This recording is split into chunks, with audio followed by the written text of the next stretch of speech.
Special epidermal structure. पिछले video में हमने कुछ special epidermal structures, lithocytes, myrosin cells, sclerotic cells, bulliform cells के बारे में बात की थी। आज हम स्टोमेटा और ट्राइकोम्स के बारे में बात करेंगे। स्टोमेटा प्लांट्स के एरियल पार्ट्स पर, स्पेशली लीव्स पर पाई जाने वाली नैरो ओपनिंग्स होती है। स्टोमेटा में एक पोर, दो स्पेशल एपिडर्मल सेल्स जिन्हें गार्ड सेल्स कहते हैं से घिरा हुआ होता है। ये गार्ड सेल्स डाइकोट में किडनी शेप होते हैं और मोनोकोट में ये डंबल शेप्ड होते हैं। इन गार्ड सेल्स की वॉल अनइवनली थिकन्ड होती है। वॉल जो पोर को सराउंड करती है वो अधिक थिक होती है और इन इलास्टिक होती है। थिकनिंग सेल्यूलोजिक होती है, जबकि बाहरी वॉल कम थिन होती है और इलास्टिक होती है। गार्ड सेल्स में एक लार्ज सेंट्रल वैक्यूल पाई जाती है और उसके चारों तरफ साइटोप्लाज्म पाया जाता है। साइटोप्लाज्म में न्यूक्लियस और क्लोरोप्लास्ट पाए जाते हैं। क्लोरोप्लास्ट पुअरली डेवलप्ड होते हैं लेकिन फोटोसिंथेसिस करते हैं। एपिडर्मल सेल्स जो गार्ड सेल्स को घेरे रहती है विशेष प्रकार की हो जाती है और इन्हें सब्सिडरी या एसेसरी सेल्स कहते हैं, जो गार्ड सेल्स के मूवमेंट में हेल्प करती है।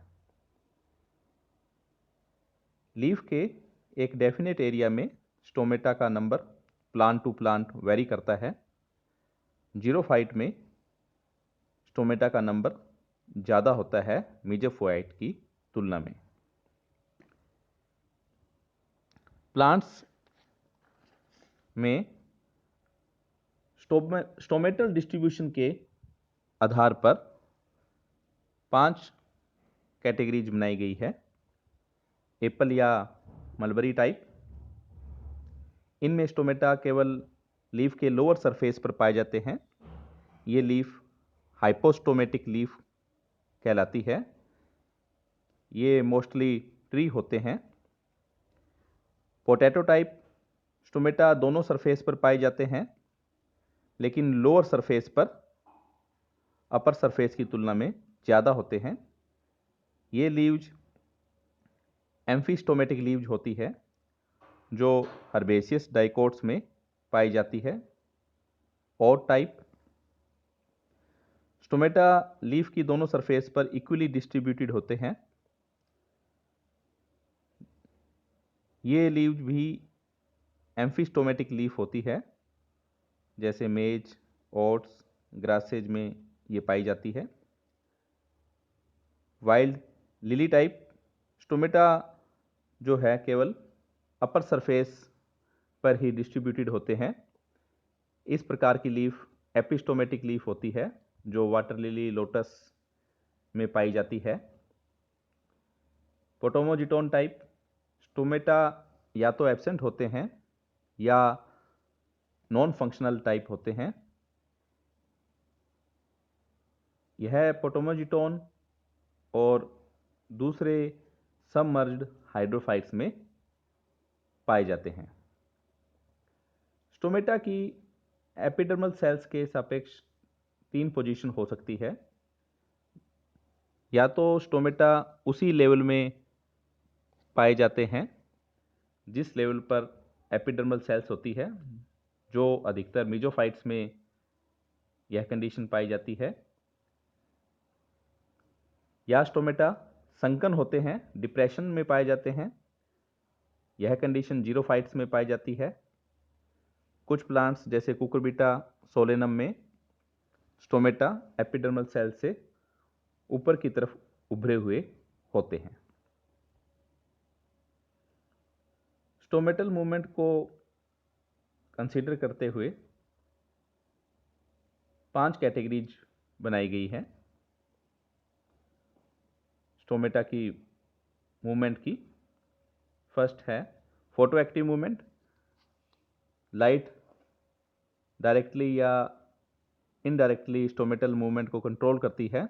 ये स्टोमेटा दिन में खुल जाते हैं और रात में बंद हो जाते हैं। स्कोटो एक्टिव मूवमेंट, स्टोमेटा दिन के दौरान बंद रहते हैं और नाइट में खुलते हैं। यह एग्जाम्पल सक्यूलेंट प्लांट्स में पाया जाता है। हाइड्रो एक्टिव मूवमेंट, कुछ केसेस में स्टोमेटा एपिडर्मल सेल्स में वाटर लॉस होने पर खुल जाते हैं और एपिडर्मल सेल्स में टर्जिड कंडीशन होने पर बंद हो जाते हैं। ऑटोनोमस मूवमेंट, कुछ केसेस में स्टोमेटा एक रेगुलर इंटरवल पर खुलते और बंद होते रहते हैं। Passive and active movement, stomata की ओपनिंग एक एक्टिव मूवमेंट है या एक्टिव प्रोसेस है और क्लोजिंग एक पैसिव प्रोसेस है। मेटकाफ और चाक ने नेबरिंग एपिडर्मल या सब्सिडरी सेल्स को कंसीडर करते हुए स्टोमेटा की 4 कैटेगरीज बनाई थी।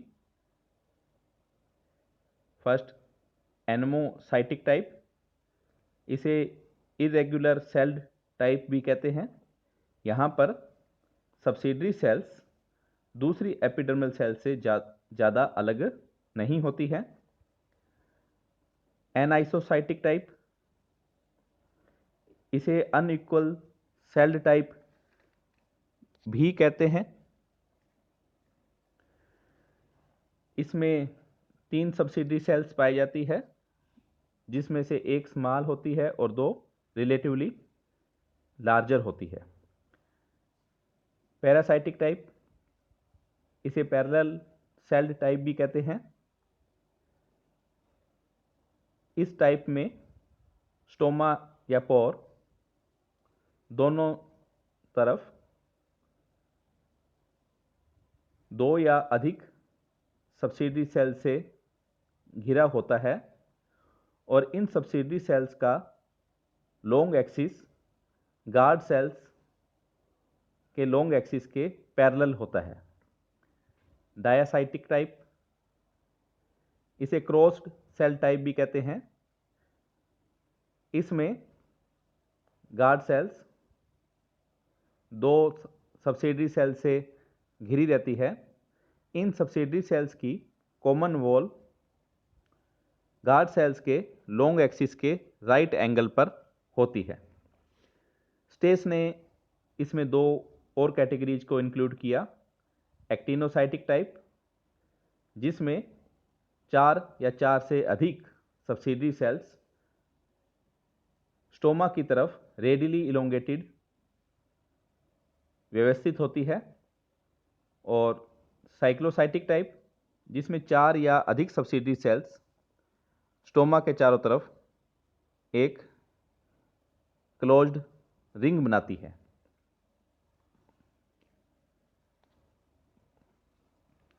फ्लोरिन ने ओंटोजनी के आधार पर स्टोमेटा के 2 टाइप्स बताए, हैप्लोचिलिक टाइप और सिंडेटोचेलिक टाइप।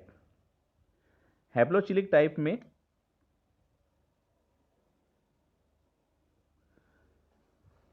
गार्ड सेल्स और सब्सिडरी सेल्स का ओरिजिन अलग अलग मदर सेल से होता है, जबकि सिंडेटोचेलिक में गार्ड सेल्स और subsidiary cells same mother cell से बनती है। पंत ने स्टोमेटा के डेवलपमेंट के आधार पर 3 कैटेगरीज रिकॉग्नाइज की। मीजोजिनस टाइप, इसमें गार्ड सेल्स और सब्सिडरी सेल्स दोनों सेम मदर सेल्स के डिवीजन से बनती है। पेरिजीनस टाइप, इसमें सब्सिडरी सेल्स और गार्ड सेल्स अलग अलग मदर सेल्स से बनती है। मीजोपेरिजीनस टाइप, इस प्रकार में सब्सिडरी सेल्स का ड्यूअल ओरिजिन होता है। इनमें से कुछ तो उसी मदर सेल से बनती है जिससे गार्ड सेल्स बनती है, और कुछ सब्सिडरी सेल्स नेबरिंग सेल से बन जाती है। स्टोमेटा बहुत इंपॉर्टेंट स्ट्रक्चर है फिजियोलॉजिकल पॉइंट ऑफ व्यू से। फिजियोलॉजिकल फंक्शन जैसे फोटोसिंथेसिस, रेस्पिरेशन, ट्रांसपिरेशन स्टोमेटा की हेल्प से ही होते हैं।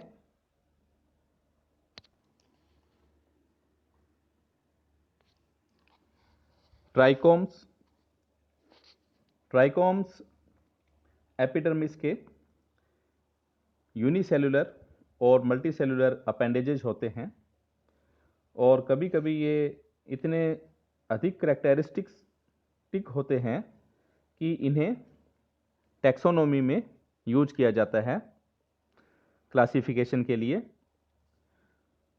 ट्राइकोम्स वेजिटेटिव और रिप्रोडक्टिव दोनों पार्ट्स पर पाए जा सकते हैं।